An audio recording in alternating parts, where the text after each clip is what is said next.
G'day ladies and gents, welcome to War Thunder with Mags. We've got a couple of videos for you today. We're starting off with the Spitfire 5C. Now the 5C is battle rating 4.7, armed with 4 20mm Hispano cannons. It is, well, it's not the most popular Spitfire. You don't see them around all that often, and it's mainly due to their speed. The 5C is not an incredibly fast machine, even in comparison to other Spitfires. But what it lacks in speed, it more than makes up for in manoeuvrability. This thing will rival a Zero when flown correctly. It turns like nothing else. Engaging this thing in a dogfight, well, it's committing suicide if I'm honest. However, that lack of speed does make it hard to get into position. I'm only just getting into gun range on my first target now, and over half the enemy team has already been eliminated in this fight. Moving on to Yak 9T. Shots miss, he booms through the area and is trying to break some separation. The 9T will easily be able to outrun the Spitfire if he chooses to do so, however he is engaging multiple targets at once, which is going to slow him down. His own manoeuvres are going to allow me to close in. Try and get a lead shot, nothing quite there. He takes it into the vertical and that was a big mistake. Take the wing, first kill. So I tend to find people consider Spitfires to be very much, well, overpowered inside of the boundaries of War Thunder. The truth is they're not. Most of them are performing pretty close to their historical capabilities, at least on the same level as all the other aircraft that are within the game. Pretty much every airframe in the game needs a tune-up to get them totally accurate, and we're not sure when that's going to arrive. The true advantage the Spitfires have isn't actually how their flight models are performing, but it's how the maps and the battles in War Thunder are arranged. Have a Russian Spitfire and an LA-5 above. I'm just keeping tracks on both of them at the moment. Looks like the LA-5 is going to try and pass through first.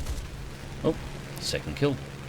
The greatest advantage the Spitfires have is actually based on their own design. Spitfires are short to medium range defensive fighters. Their design profile was for an aircraft that could take off from a runway on British soil, rapidly gain altitude, engage and defeat enemy aircraft that were already in the air and at speed and at combat levels, crossing the English Channel. Now this isn't the case with most aircraft in War Thunder. Planes like the P-51 were designed to be in the air for well over an hour before they actually saw combat. They had a larger distance to cross before they got to the combat area. Now, with almost all single-engine fighters in War Thunder taking off from runways in realistic battles, and the realistic battle map sizes being very close to the combat engagement area that the Spitfire would have actually flown in real life, you can start to see where the advantage comes from with this aircraft. And while later models of Spitfire were designed to engage at longer ranges, the British design bureaus always kept part of that defensive idea in the Spitfire's design. Britain was very aware that should the Normandy beach landings fail, should the Allied forces be pushed back out of Europe, the White Cliffs of Dover would once again become the western front line for the European theatre. So at this point, all low-altitude Russian aircraft have been eliminated on this map. The only three that were remaining was FTL Squadron's 3 players. Now these guys were sitting at around 15,000 feet for nearly the entirety of the match, just avoiding combat. Now this is a case where I'm not entirely sure why they were up here. This battle was at no risk of being won by ground forces for either side. By taking the 3 probably top players of the enemy team and putting them at 15,000 feet while they're on comms and working together, sitting up here, they really did nothing for the entire match. And of course, eventually we did find them. The first 2 were eliminated quickly and I intercepted just in time to start getting shots on the last one, a premium Thunderbolt. Now, had they been at mid to low altitude, they may have been able to make a difference. 3 players on comms is a force to be reckoned with if used correctly, and the P-47 is a good machine. But up here, this was a slaughter. Shots on target, just bring the guns around for the lead, and there's the kill shot. Match over.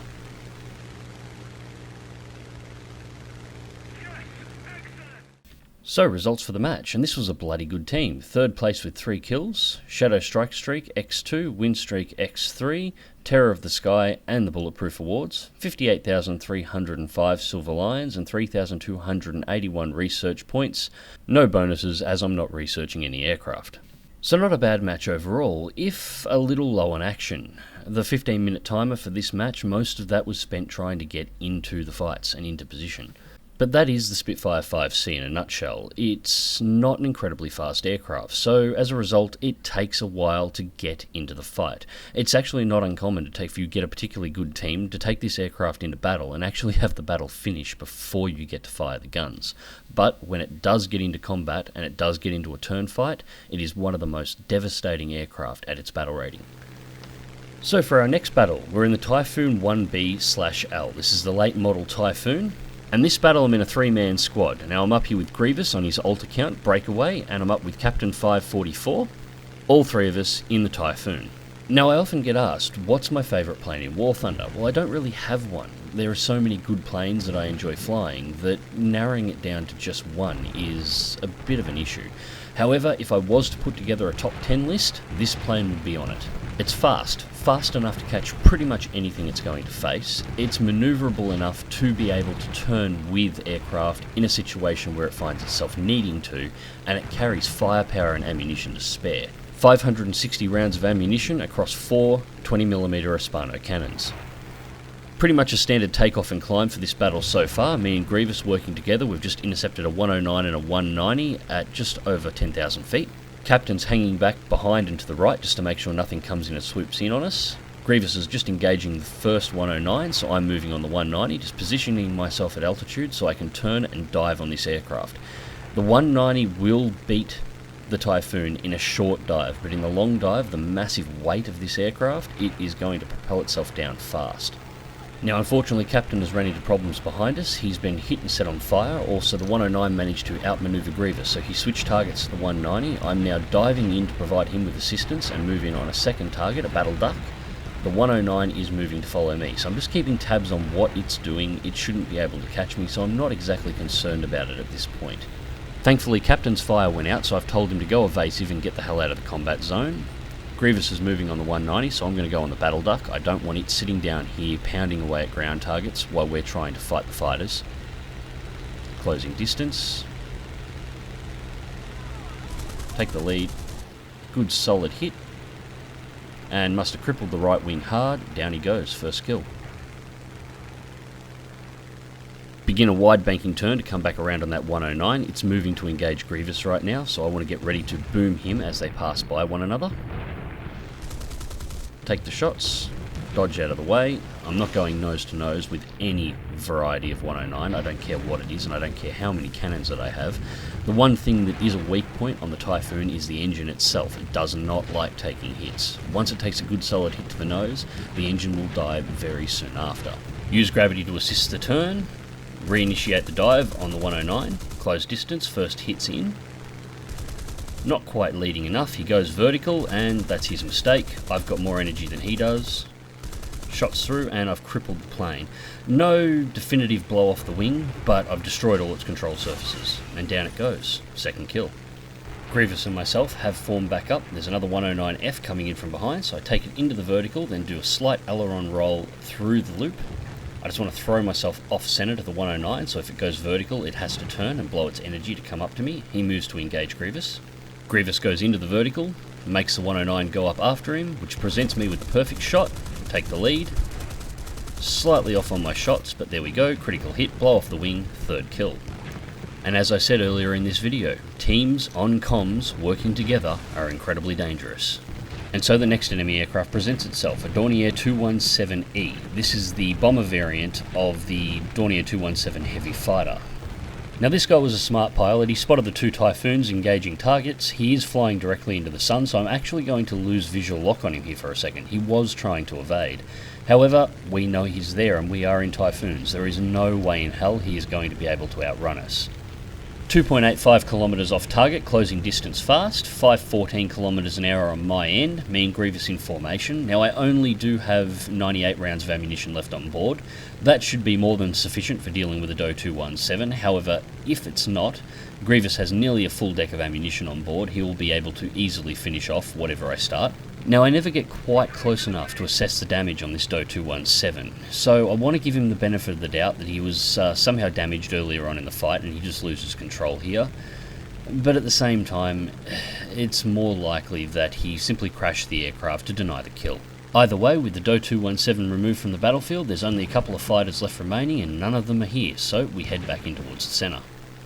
A couple of minutes of flying later and we're back in the midfield. Now Captain has been flying a defensive fight along with the remains of our team. Unfortunately everybody else has been shot down and he was the last standing holding the centre. Me and Grievous have just arrived in and we've found our next target. This time, since I'm only on 98 rounds of ammunition, I tell Grievous to take the lead and I'll play his support. Now we do need to be pretty aggressive on these guys. Captain still has that damage from being set on fire earlier on in the battle. Now his engine is starting to fail. He needs to land and this 190 is nearly on top of our runways. So we need to get rid of him so Captain can put down, and I wouldn't mind doing the same thing so I can get a fresh deck of ammo on board this plane.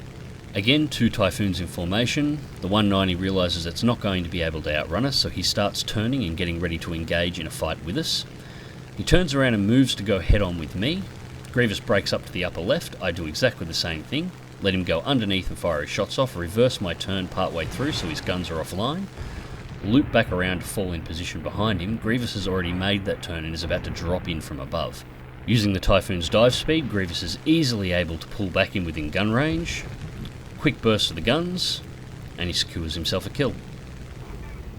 And with that target eliminated, we go and put down for landings. Now Captain has gone wide all the way back to the main starting runway. There's nobody over there at the moment, so he's putting down for repairs at that point. I use the small runway on the midfield as it's almost directly underneath me, and then get back into the air. So repaired, rearmed and refueled, the three of us take back to the skies to end this battle. Last 3 remaining aircraft on the team. I move over to cover Captain while he's completing his repairs and getting back into position. Grievous goes a bit wide to start looking for targets and locates the last Focke-Wulf 190.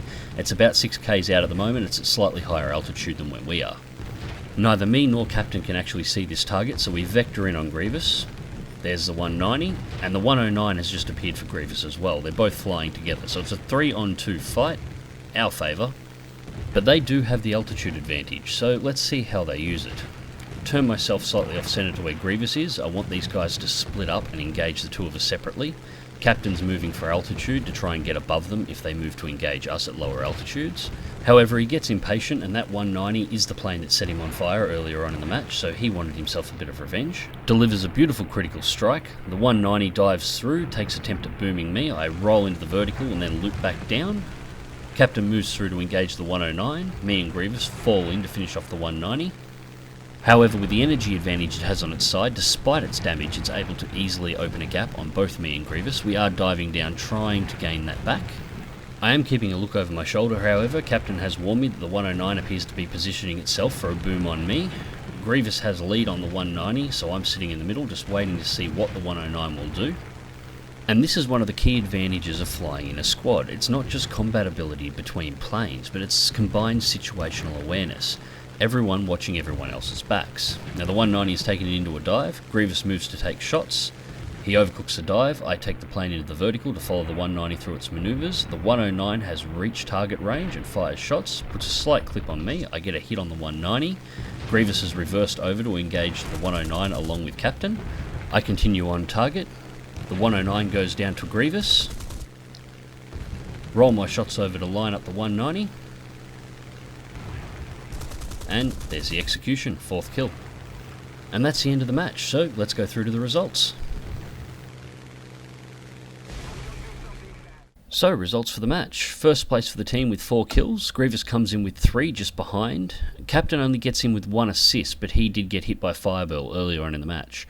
Shadow Strike Streak X2, Teamwork X3, Bomber Rescuer X2, Avenger X2, Windstreak X2, Final Blow, and the best squad. 58,230 Silver Lions and just short of 3,000 RP, completely unbonused. Unfortunately, I didn't record that results screen. So a great match, some great teamwork, and some great fun. I really did enjoy bringing this plane out. And this, as I said, this plane would make my top 10 best planes in War Thunder. I really do love this thing. Now, just before I sign off, I just want to say a thank you to each and every one of you who have subscribed. 8,131 subscribers as of today. That is just awesome, guys. Thank you so much. I'm really glad you all enjoy the content, and I'll do my best to try and improve on it even more as future goes on. Speaking of that, I know there's been a couple of complaints recently about the quality of my microphone. The microphone I'm running is nearly 10 years old, and it is dying. It really is, which is why you're getting some odd pops, some whistles and some cracks that come through the system. For those of you who have not been on my Facebook page, after I hit 8,000 subscribers, I did buy myself a little present. I have a blue snowball on order with a full pop filter and all the appropriate kit for it that should be arriving sometime within the next few days.